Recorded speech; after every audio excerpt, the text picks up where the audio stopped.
৮ ৮ ৮ rule কি?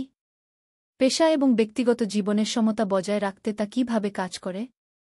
নতুন করে এই নিয়ম নিয়ে সমাজমাধ্যমে চর্চা শুরু হলেও ৮ ৮ ৮ রুলের উৎপত্তি হয়েছিল ১৯ শতকে। পেশা এবং ব্যক্তিগত জীবনের সমতা বজায় রাখতে ইংল্যান্ডের ওয়েলসের শিল্পপতি এবং সমাজ সংস্কারক রবার্ট ওয়েন প্রথম এই ধারণাটি প্রচলন করেন।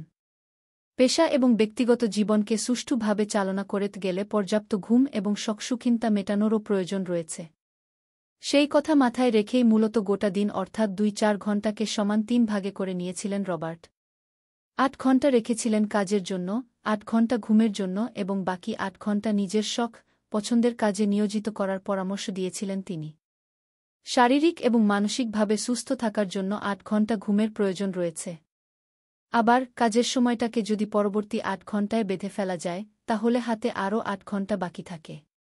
সেই সময়ে নিজের পছন্দমতো বই পড়া, গান শোনা, সিনেমা সিরিজ দেখার মতো অনেক কাজই করে ফেলা যেতে পারে।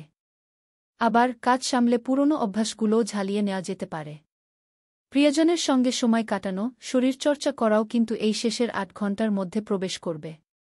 গ্রন্থনা: মহসিন আলী আঙ্গুর, সম্পাদক ও প্রকাশক, মুজিবনগর খবর.com, মেহেরপুর।